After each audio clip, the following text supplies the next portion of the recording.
getting set up because we're about to go live and we're about to enjoy another read from my publication. So now let me get set up here and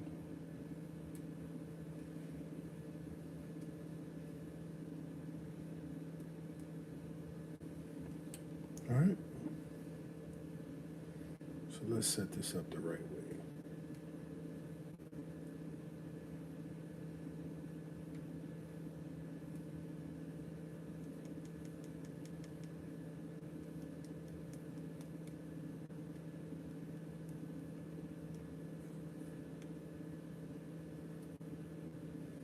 All right, so let's see, we're done that. All right, so I want to welcome you to another fantastic episode of, and we're reading the publication that's wrote by Solomon Northup about his life and his experience being kidnapped, enslaved, sold from plantation to plantation, and returned to his family. So I want to welcome you all very much to this live literature reading. And we're reading a very fascinating book about a very fascinating man. And I'm happy we're here together. Just give me a moment to set up this board so that it could be understood to all. Live reading of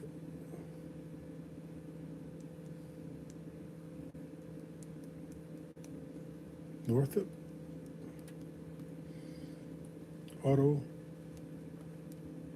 autobiography. Don't you just love spell check? All right, so now let's hit that one. We'll move this. See, come right here.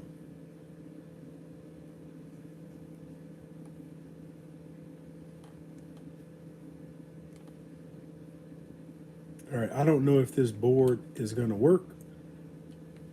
That'll work enough. That'll be good enough. So what we're going to do now, I'm going to try to make the screen a little bit more palatable. Yeah, we're gonna make the screen bigger. We'll leave the board smaller. So I want to welcome you all to our live literature reading, and we're gonna read this fascinating book, and I'll tell you a little bit about the book before we start reading, just so we all on the same page, all right? So this particular publication, the name of it, tell you what, I'll just leave it right there. So the name of this particular publication is 12 Years a Slave. It is the autobiography of Mr. Solomon Northup. Solomon Northup is an amazing man. He was a father, he was a husband, a father. He was a musician, and he was born a free person of color. His father actually was enslaved, but his father was emancipated from the wretches of slavery. He inherited his freedom. And so Mr. Northup was accustomed to always being a free man of color. And at some point, according to his autobiography, he became a farmer, and he did that for a time in his life. And then after farming, he started working and doing seasonal work. And so he did various jobs, but the seasonal work was really where his heart was at. But he eventually went into partnership, doing some contract musician work, basically, in today's English, in today's vernacular. And so doing this contract musician work, he ended up meeting two men, and he accepted their invitation to join their circus, basically. And in doing that, he was kidnapped by these men and sold to this very famous slave trader.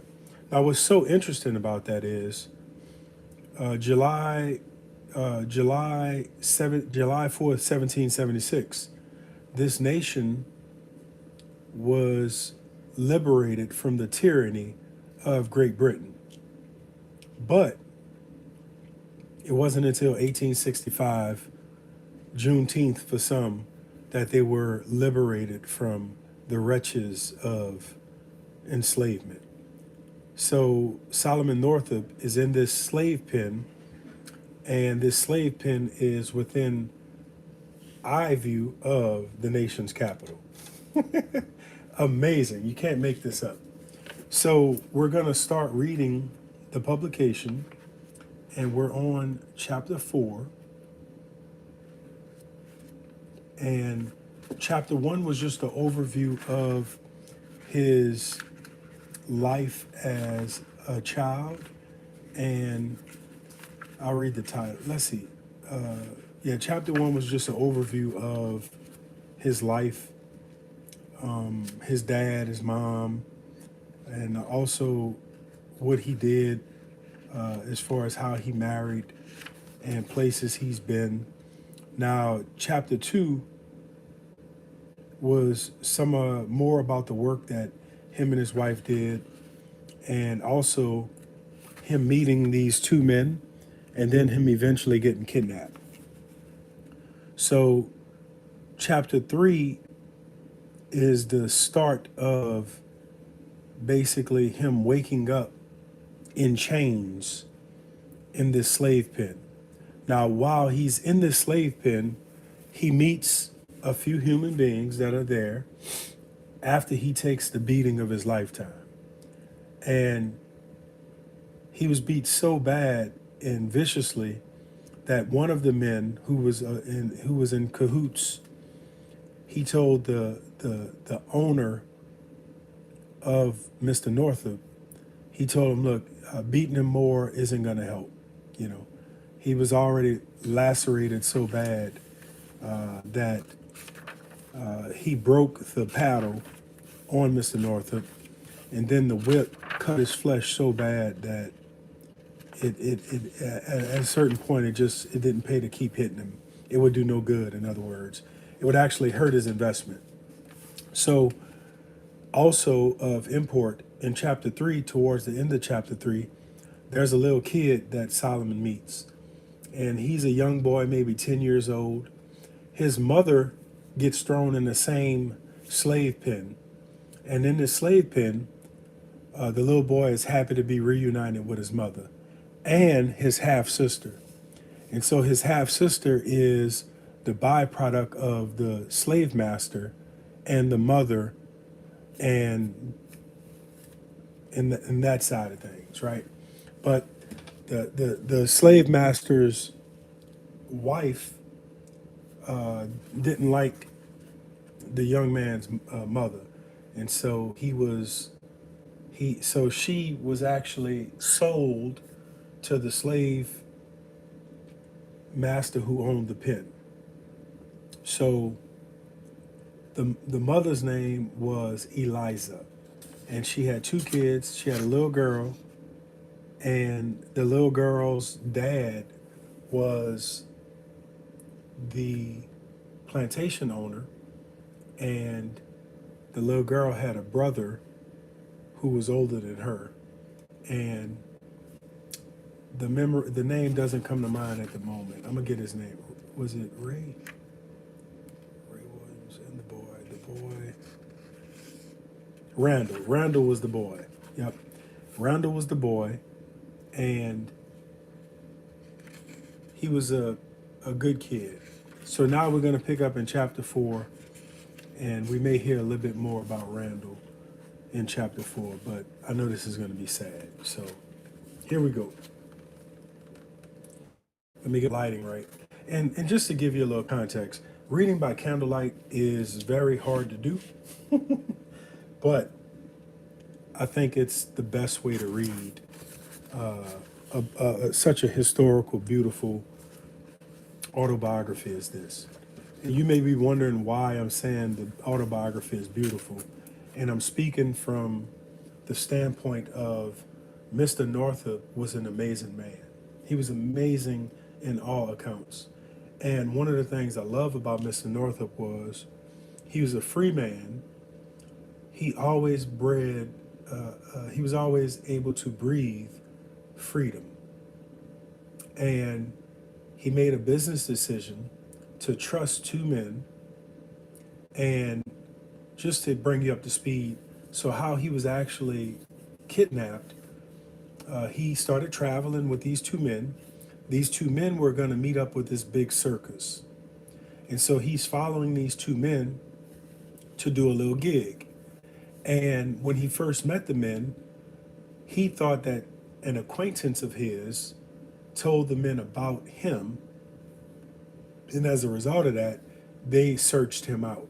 That was the premise for how they approached him.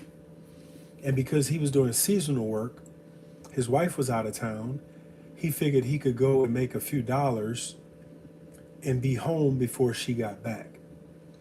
But once he left out with them, they did one show, and then they were moving to other cities to catch up with the circus, and they were going to do a few shows as they went. But that wasn't the case because it didn't work out that way. So Mr. Northup was offered the deal of a lifetime.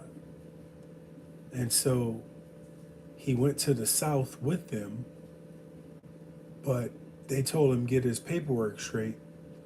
So they went to the clerk of court, they did the paperwork, etc. And the men wound up giving him some alcohol.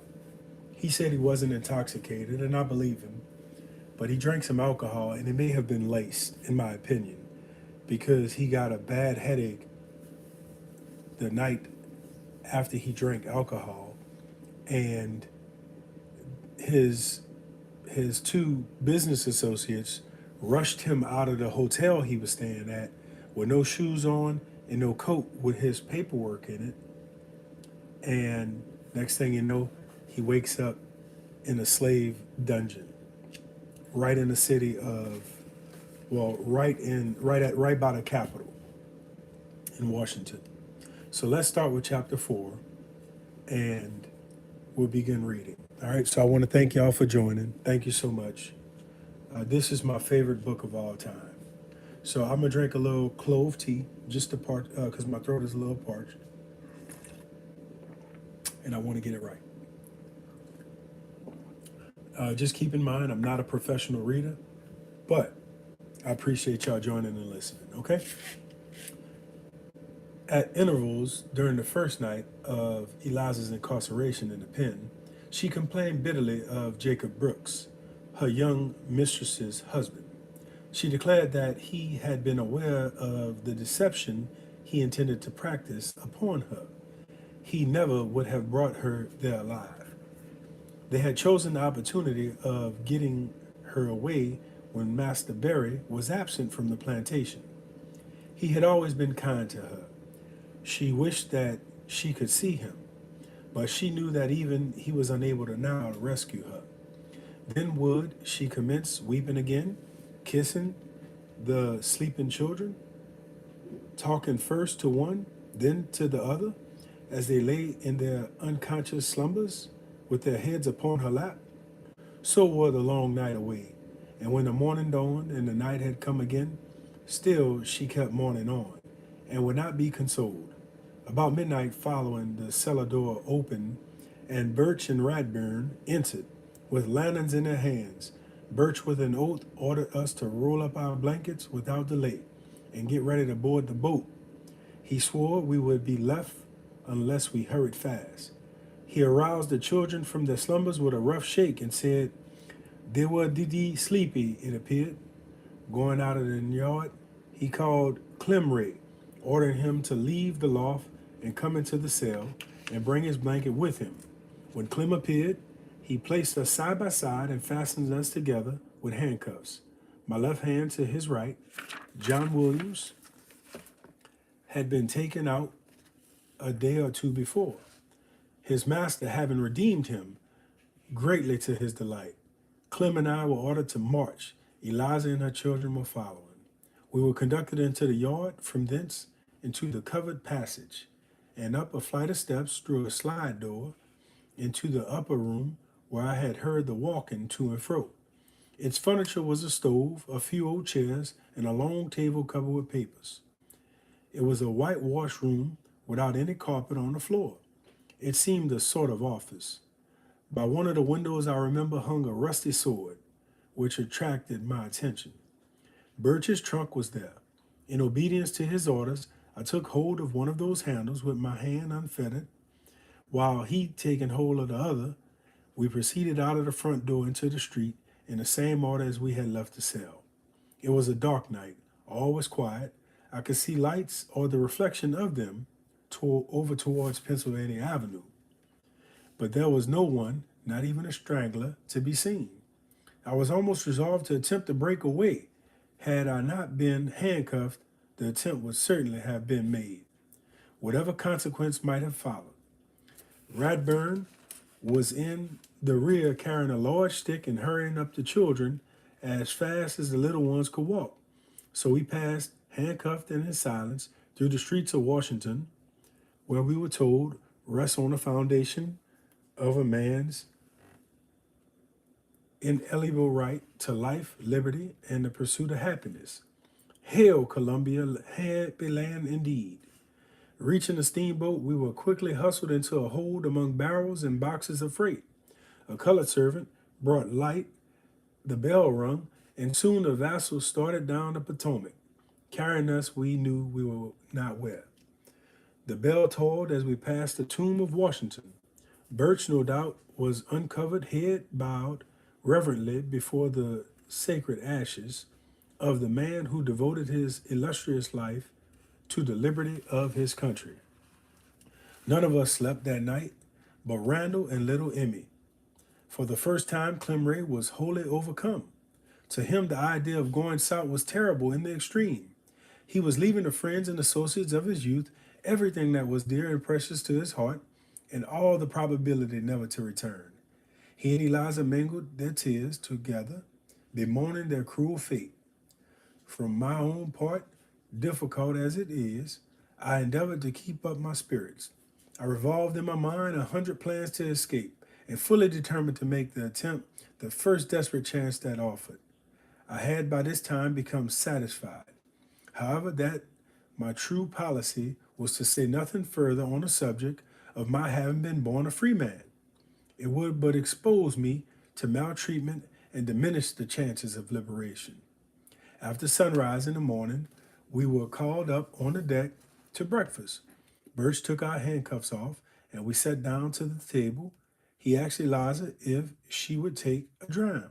She declined, thanking him politely. During the meal, we were all silent. Not a word passed between us.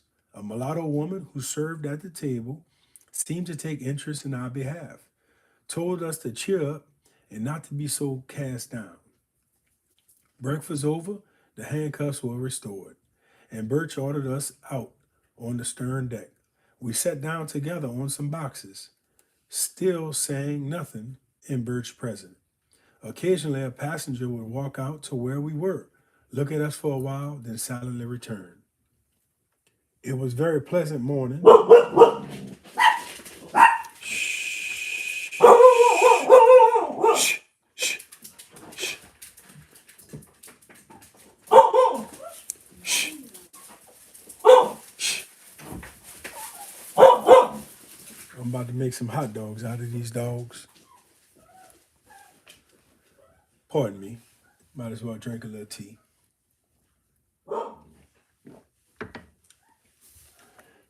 It was a very pleasant morning.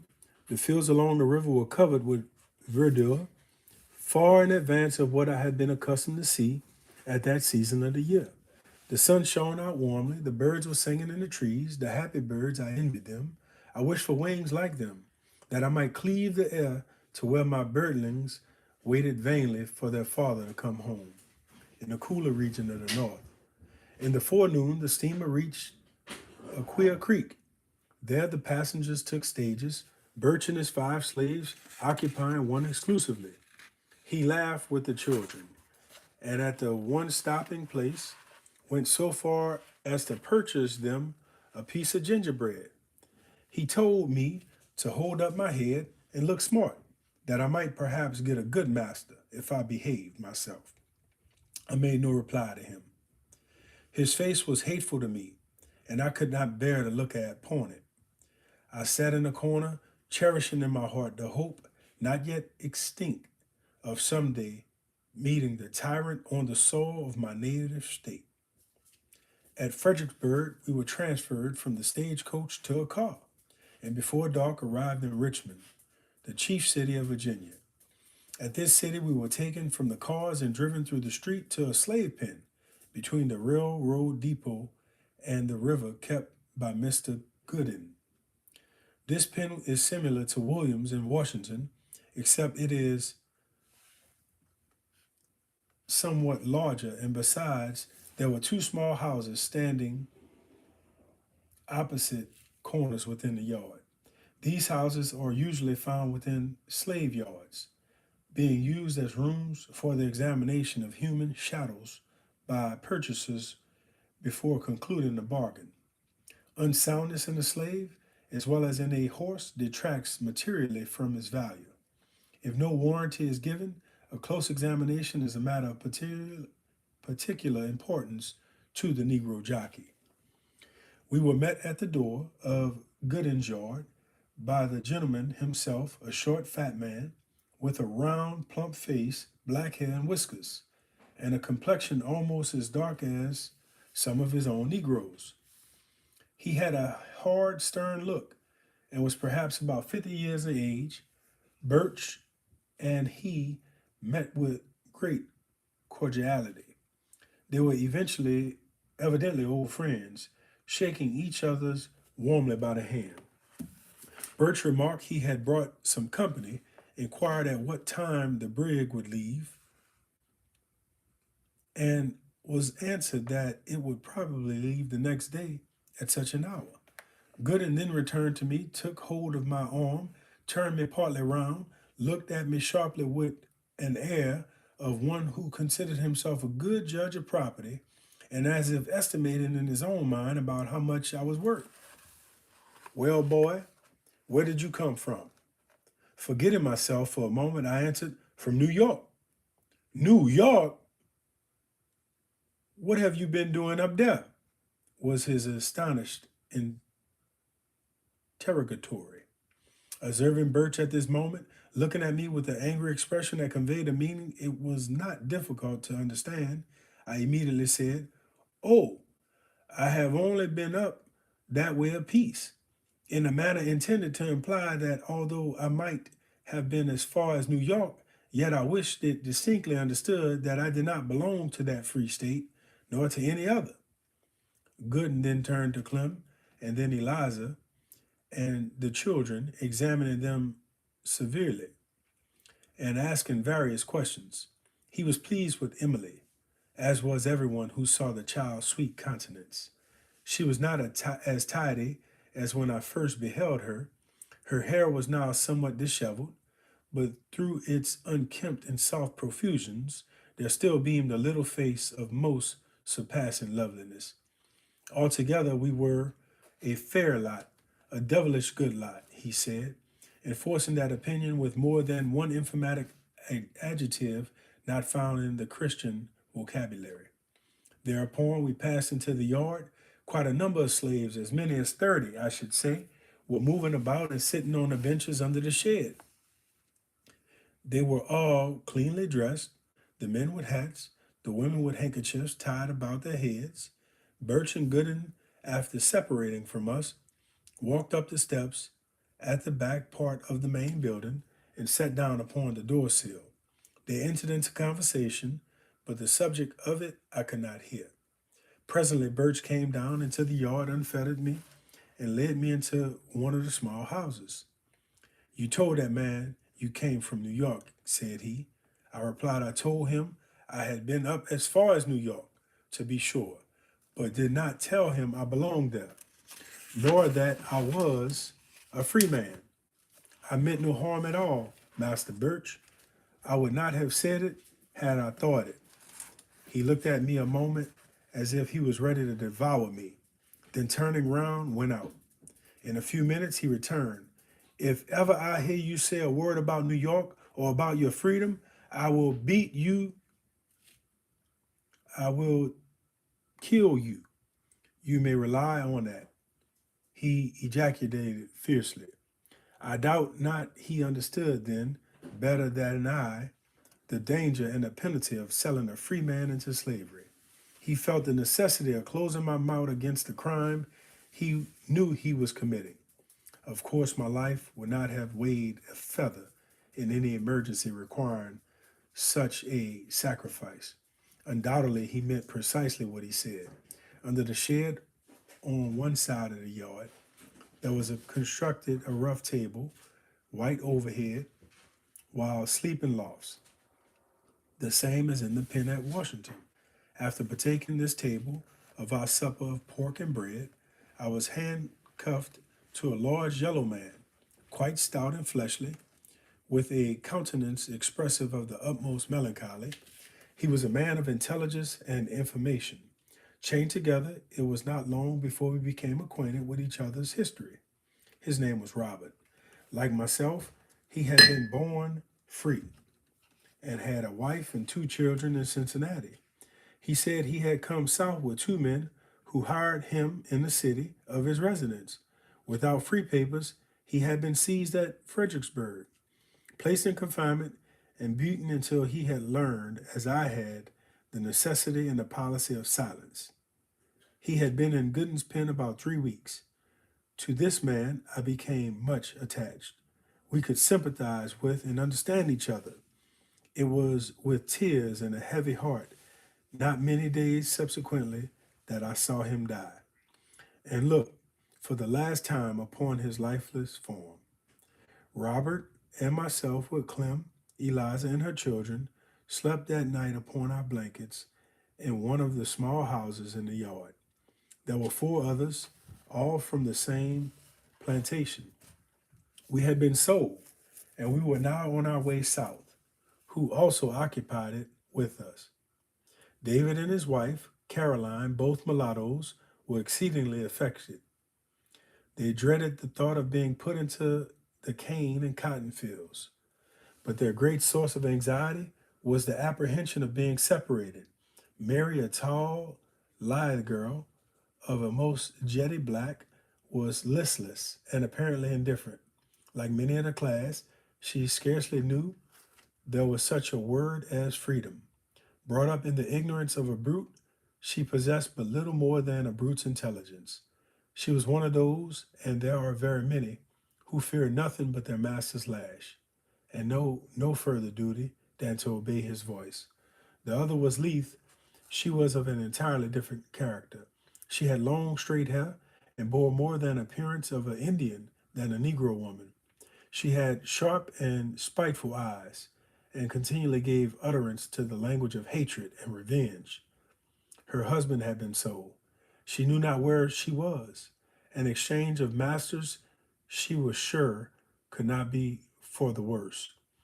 She cared not whither they might carry her, pointing to the scars upon her face. The desperate creature wished that she might see the day when she could wipe them off in some man's blood. While we were thus learning the history of each other's wretchedness, Eliza was seated in a corner by herself, singing hymns and praying for her children. We wearied from the loss, pardon me one second, wearied from the loss of so much sleep, I could no longer bear up against the advances of that sweet restorer, and laying down by the side of Robert on the floor, soon forgot my troubles and slept until the dawn of day. In the morning, having swept the yard, we washed ourselves under Goodwin's superintendence. We were ordered to roll up our blankets and make ready for the continuance of our journey. Clem Ray was informed that he would go no further. Birch, for some cause, having concluded to carry him back to Washington, he was much rejoiced. Shaking hands, we parted in the slave pen at Richmond, and I have not seen him since. But much to my surprise, since my return, I learned that he had escaped from bondage and on his way to the free soil of Canada. Lodged one night at the house of my brother-in-law in Saratoga, informing my family of the place and the condition in which he left me. In the afternoon, we were drawn up, two abreast, Robin and myself in advance, and in this order, driven by Birch and Gooden from the yard, through the streets of Richmond to the brig of Orleans. She was a vessel respectable size, full rigged, and freighted principally with tobacco. We were all on board by 5 o'clock. Birch brought us each a tin cup and a spoon. There were 40 of us in the brig, being all except Clem that were in the pen. With a small pocket knife that had not been taken from me, I began cutting the initials of my name upon the tin cup. The others immediately flocked round me, requesting me to mark their cups in a similar manner. In time I gratified them, all of which they did not appear to be forgetful. We were all stowed away in the hold at night, and the hatch barred down. We laid on boxes or wherever there was a room enough to stretch our blankets on the float. Birch accompanied us no further than Richmond, returning from that point to the capital with Clem, not until the last of almost 12 years, to wit, in January last. In the Washington police office did I set my eyes upon his face again. James H. Birch was a slave trader, buying men, women, and children at low prices and selling them at an advance. He was a speculator in human flesh, a disreputable calling, and so considered at the South. For the present, he disappears from the scenes recorded in this narrative, but he will appear again before its close, not in the character of a man-whipping tyrant, but as an arrested, cringing criminal in a court of law that failed to do him justice. So I want to thank y'all for joining so far. We have chapter 3 read, and let me see, I might just read 4 since I'm right here.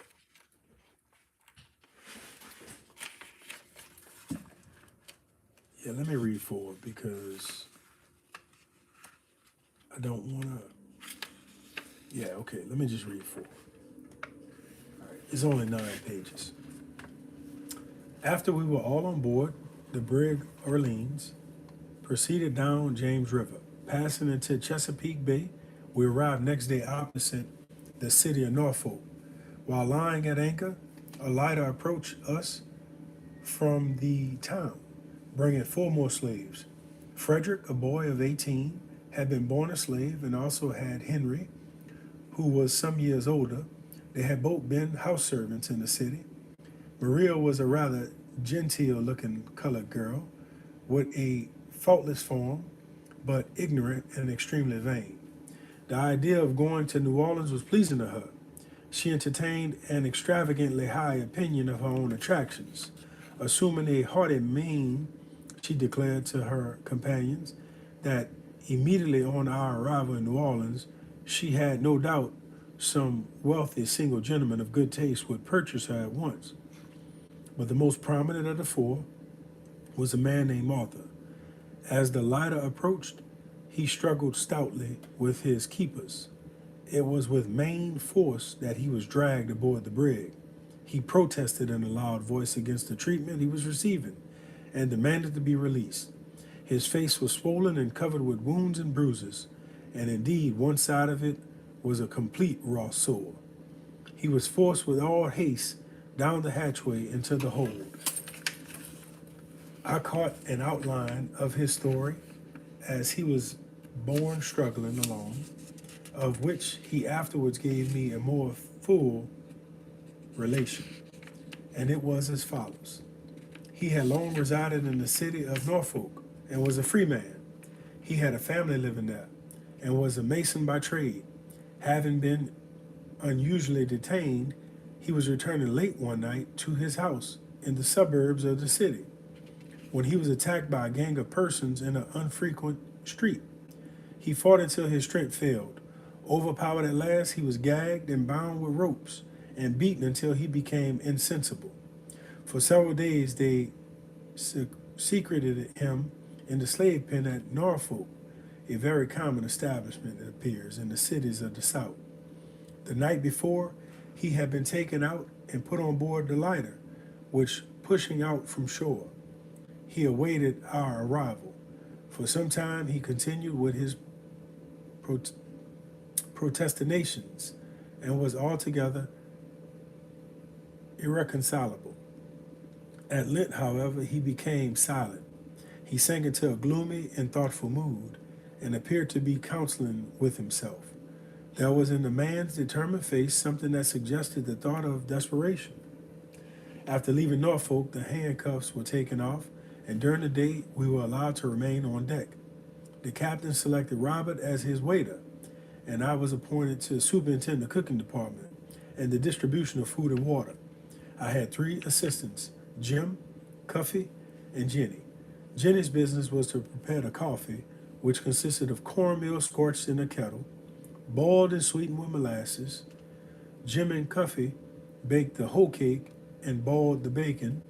Standing by a table formed of a wide board resting on the heads of the barrels, I cut and handed to each a slice of meat and a dodger of the bread, and from Jenny's kettle also dipped out for each a cup of coffee. The use of plates was dispensed with, and their sable fingers took the place of knives and forks.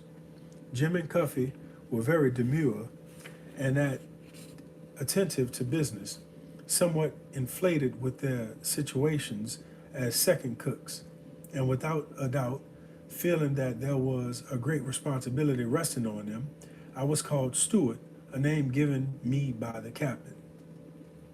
The slaves were fed twice a day at 10 and 5 o'clock, always receiving the same kind and quantity of fare. And in the same manner as above described, at night we were driven into the hold and securely fastened down. Scarcely we were out of sight of land before we were overtaken by a violent storm. The brig rolled and plunged until we feared she would go down. Some were seasick, others on their knees praying, while some were fast hold to each other, paralyzed with fear. The seasickness rendered the place of our confinement loathsome and disgusting. It would have been a happy thing for most of us if it would have saved the agony of many hundreds of lashes and the miserable debts at last. Had the compassionate sea snatched us that day from the clutches of remorseless men, the thought of Randall and little Emmy sinking down among the monsters of the deep is a more pleasant contemplation than to think of them as they are now, perhaps dragging out lives of unrequited toil. When in the sight of the Bahama banks, at a place called Old Point Compass, or the Hole in the Wall, we were becalmed 3 days. There was scarcely a breath of air. The waters of the Gulf presented a singular white appearance, like lime water. In the order of events, I come now to the relation of an occurrence, which I never call to mind, but with sensations of regret. I thank God, who has since permitted me to escape from the thraldom of slavery, that through his merciful interposition I was prevented from imbruing my hands in the blood of his creatures. Let not those who have never been placed in like circumstances judge me harshly, until they have been chained and beaten until they find themselves in a situation I was, borne away from my home and family towards a land of bondage. Let them refrain from saying what they would not do for liberty. How far I should have been justified in the sight of God and man, It is unnecessary now to speculate upon. It is enough to say that I am able to congratulate myself upon the harmless termination of an affair which threatened for some time to be attended with serious results.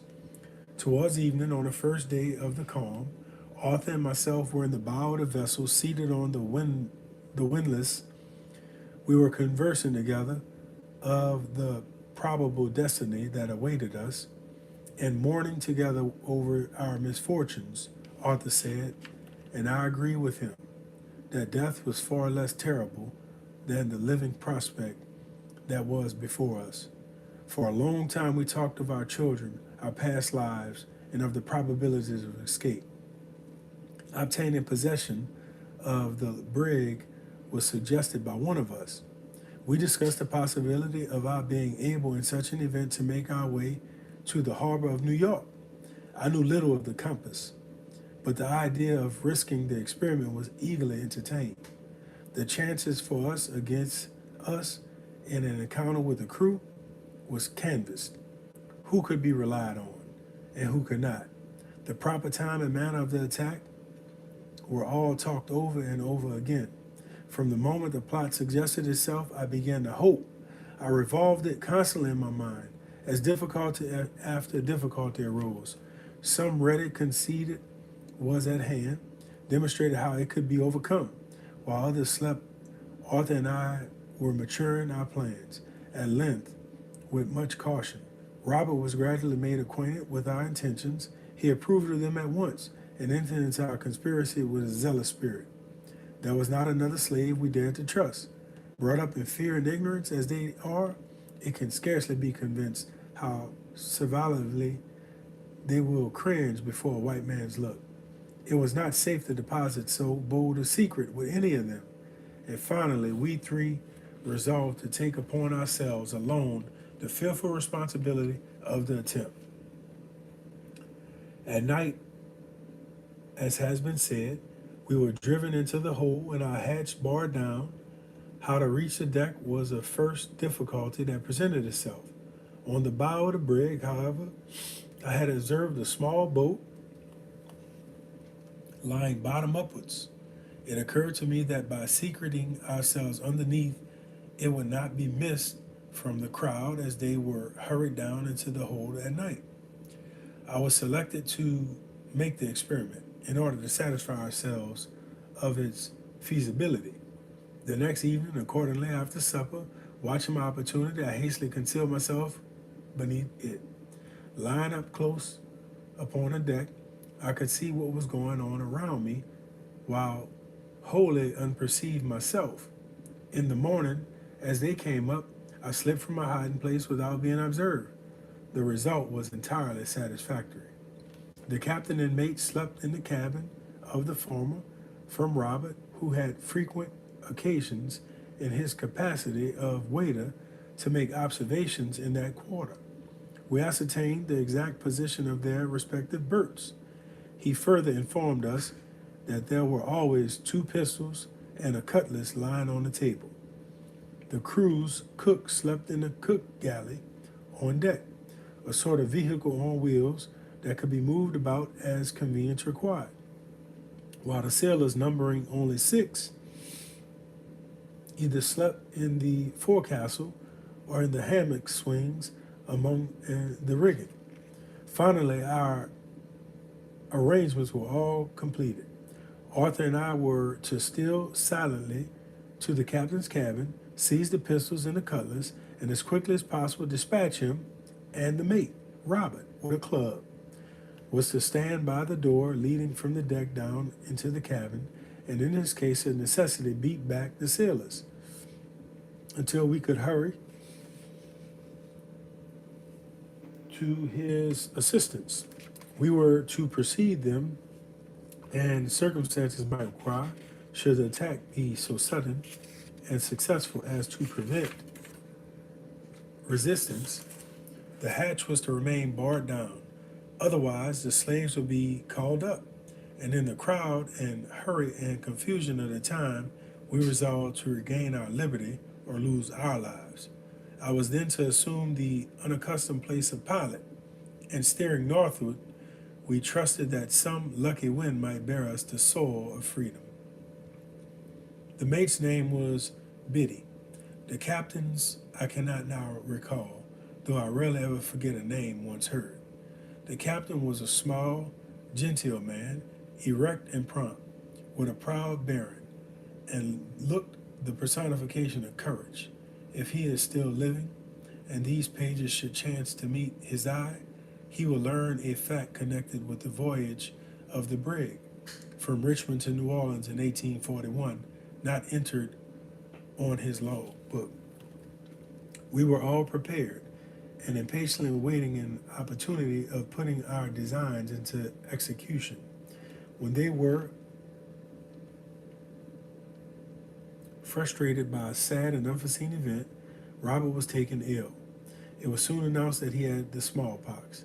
He continued to grow worse, and 4 days previous to our arrival in New Orleans, he died.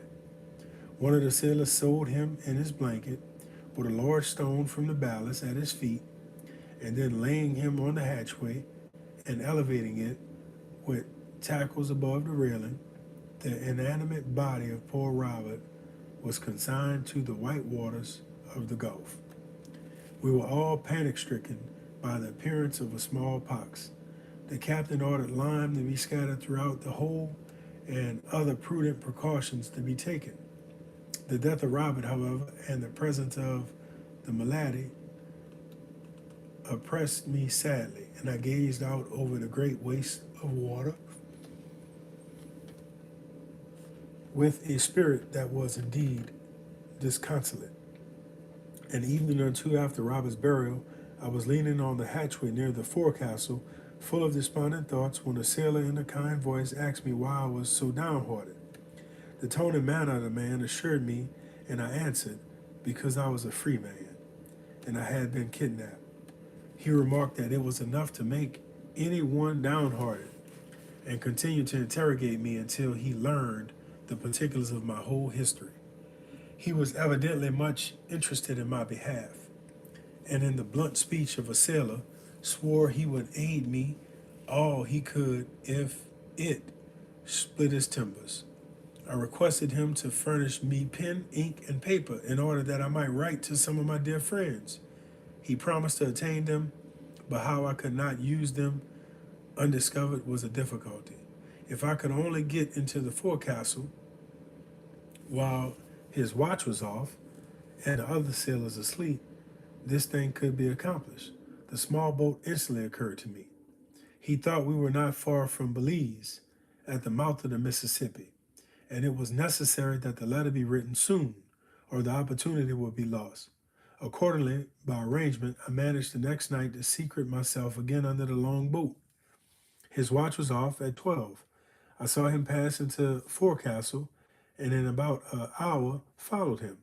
He was nodding over a table, half asleep, on which a sickly light was flickering, and on which also was a pen and a sheet of paper. As I entered, he aroused, beckoned me to sit beside him, and pointed to the paper. I directed the letter to Henry B. Northup of Sandy Hill, stating that I had been kidnapped and was then on board the brig Orleans, bound for New Orleans, that it was then impossible for me to conjecture my ultimate destination, and requesting he would take measures to rescue me. The letter was sealed and directed, and Manning, having read it, promised to deposit it in the New Orleans post office. I hastened back to my place under the longboat, and in the morning, as the slaves came up and were walking around, crept out unnoticed and mingled with them. The letter is not in any of the known collections of William H. Seward's papers. Okay.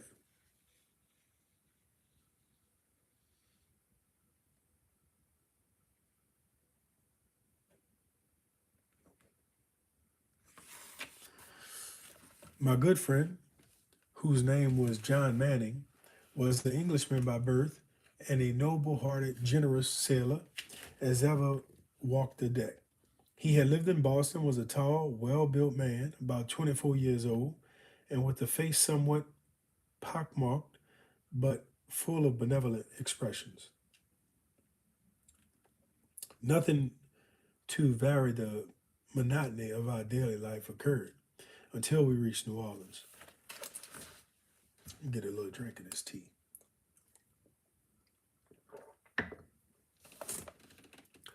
On coming to the levee, and before the vessel was made fast, I saw Manning leap on the shore and hurry away into the city.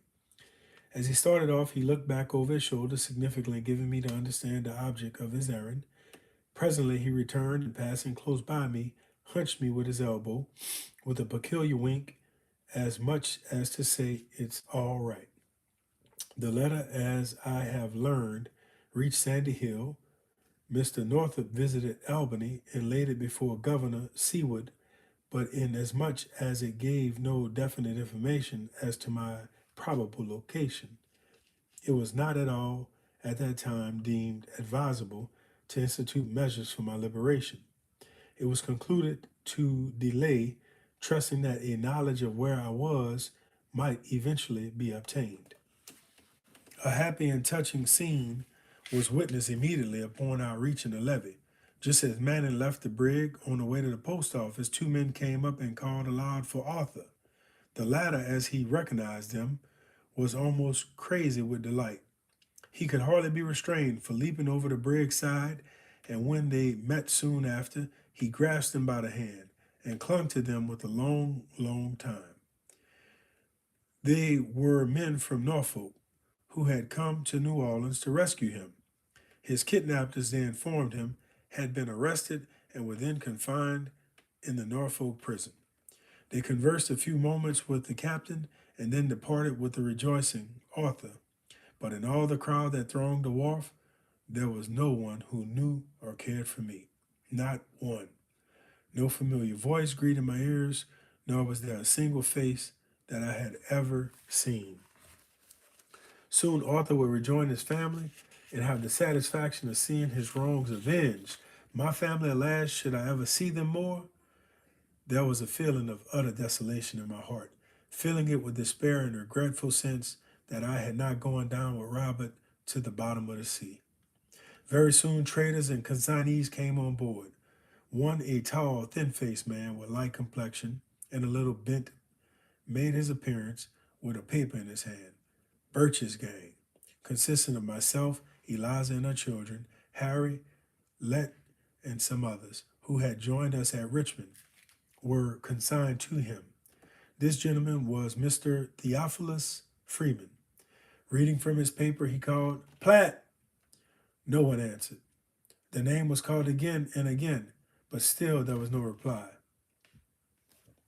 The Letty was called, then Eliza, then Harry, until the list was finished, each one stepping forward, as his or her name was called. "Captain, where's Platt?" demanded Theophilus Freeman. The captain was unable to inform him, no one being on board answering to that name. "Who shipped that nigger?" He again inquired of the captains, pointing to me. "Birch," replied the captain. "Your name is Platt. You answer my description. Why don't you come forward?" he demanded of me in an angry tone. I informed him that was not my name, that I had never been called by it, but that I had no objection to it as I knew of it. "Well, I will learn your name," said he, "and so you won't forget it either by me," he added.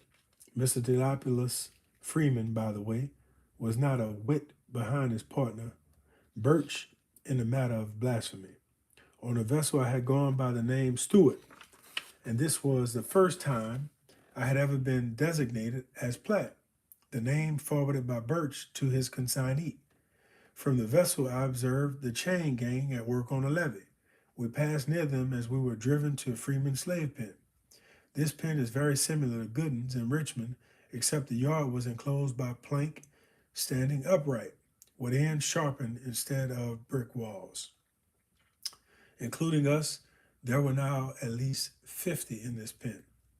Depositing our blankets in one of the small buildings in the yard, and having been called up and fed, we were allowed to saunter about the enclosure until night, when we wrapped our blankets round us and laid down under the shed, or in the loft, or in the open yard, just as each one preferred.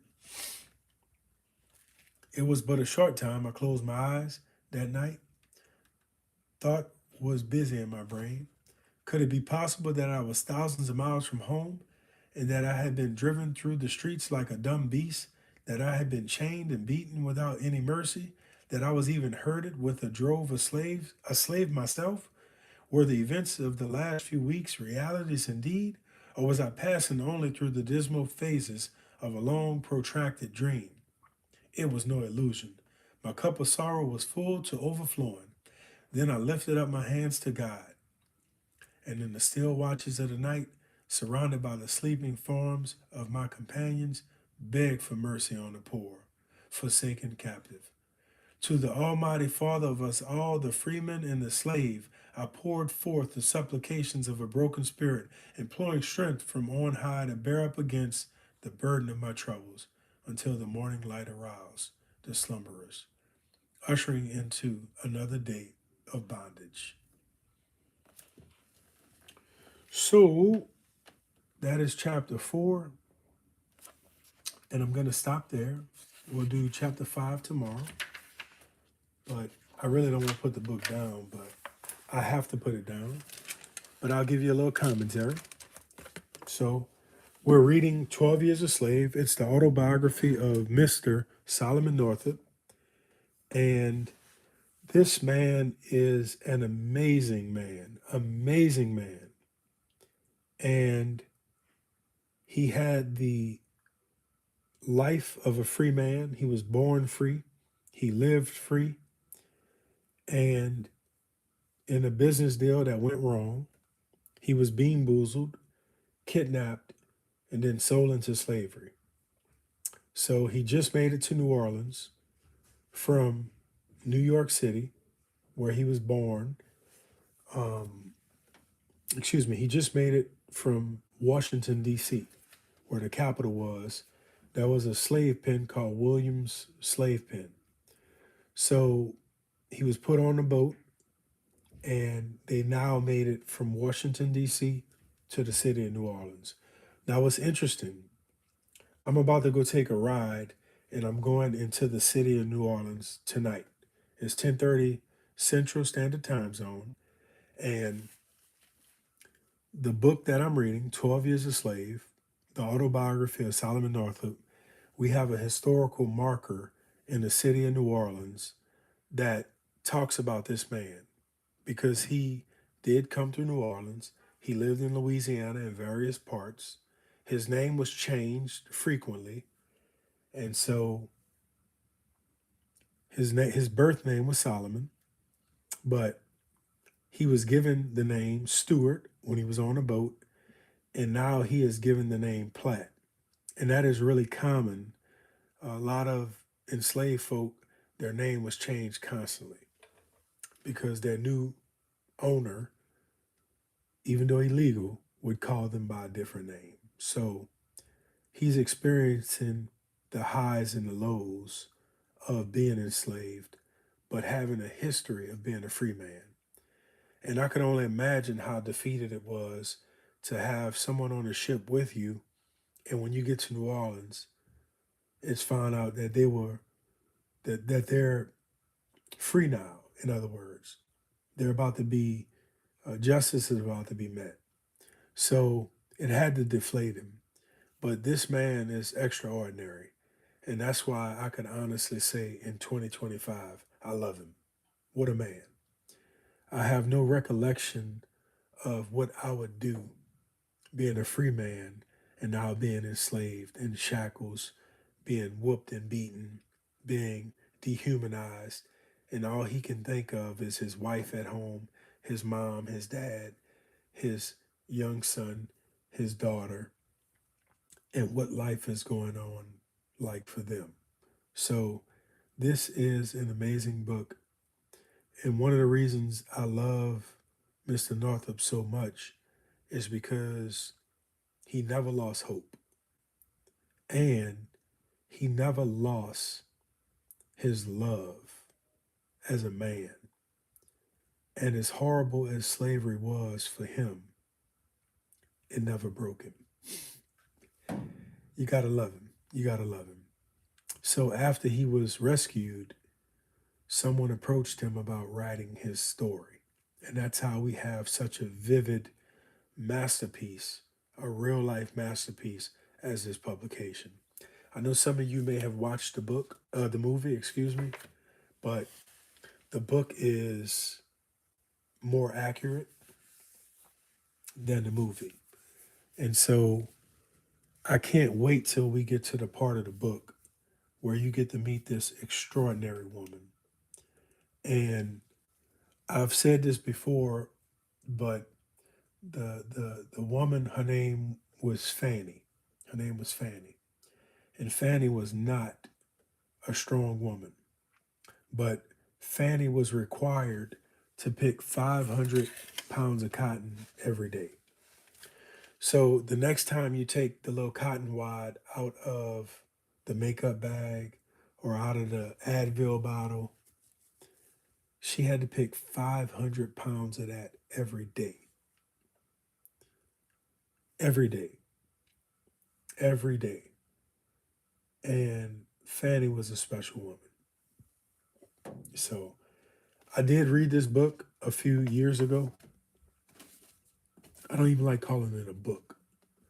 I did read this masterpiece, this literary masterpiece a few years ago, and it changed my life. It really it changed my life. And out of I'll tell you about the book that I'm holding right now. So I got this book from a family friend, and she was an elderly lady, and I didn't know it at the time, but she knew she wouldn't live but a few more years. And I used to do all kind of odds and end work with a little doodad, tinkering, moving junk around, just keeping her company. And one day she said, "Look, I want to give you something."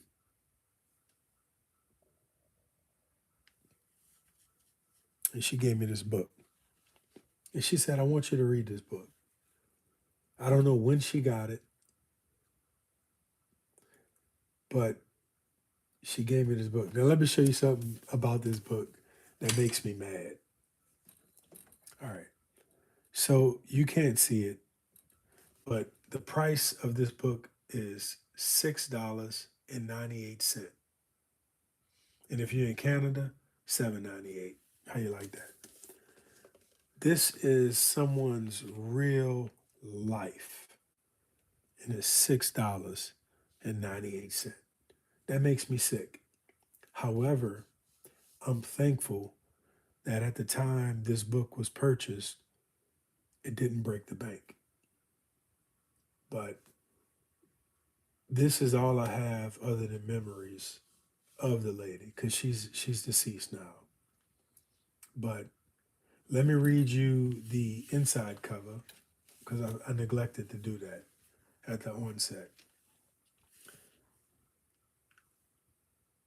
12 Years a Slave, in a stunning reversal of stereotype, he is often a man among beasts. That is Eric Ashley Hairston's introduction. One of the most compelling and detailed slave narratives in existence. 12 Years a Slave is the chronicle of the amazing ordeal of Solomon Northup, a free African American kidnapped in the North and impressed into slavery in Louisiana. There must have been some misapprehension, some unfortunate mistake, writes Northup. It could not be that a free citizen of New York who had wronged no man, not violated any law, should be dealt with thus inhumanely. As an educated man, torn from freedom and plunged into slavery, he brings in exact clarity the life and labor of slaves in the antebellum American South. The complex economic choices and ironic moral concessions of slaveholding and the calamitous effect of slavery on the foundations of civilization. Throughout his horrific imprisonment, Solomon Northup resists the urge to laud himself as an exemplary character. Now, the rear of the book says this: there is no fiction, no exaggeration. If I have failed in anything, it has been in presenting to the reader too prominently the bright side of the picture from 12 Years a Slave. I can't wait to meet him. Can't wait to meet him. But anyway, I want to thank y'all for joining this live stream of the live literature reading with candlelight of 12 Years a Slave, the autobiography of a great man, Mr. Solomon Northup. What an inspiration. So, as promised, I'm going to go take a ride in the city of New Orleans, and I'm going to go live again. And I'm going to show you the historical placard that's in the city of New Orleans. Just to give you a little context of New Orleans, New Orleans has like 57, it has like 57 locations where slavery was part of the institution.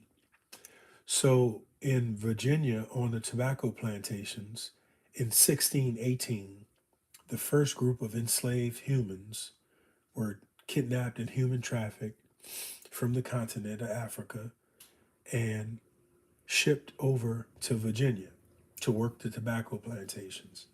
Now there were people of color here before that, but we're just talking about those that were kidnapped and enslaved. And then in the year 1718, the first group of enslaved end up in New Orleans. But New Orleans was also founded in 1718. So they worked the sugarcane and other commerce in the city of New Orleans, right? So New Orleans has a rich history in the transatlantic slave trade. And I think that's what makes Mr. Northup's story, real life story, horrors that he experienced, that much more magnificent. He walked the streets of New Orleans. He lived in Louisiana. And he made it. He was rescued. He was rescued. And I can't wait till we get to that part of the book where you learn how he was rescued. And it's going to be riveting. It's going to be riveting. But I do want to give you just a little tidbit, just to show you what kind of man Mr. Northup was. So he endures 12 years of inhumane treatment. As a free man enduring that, then he finally gets back home. He's rescued. He walks in his house. His wife is there. His 2 kids are there. Their kids are there. And he apologizes.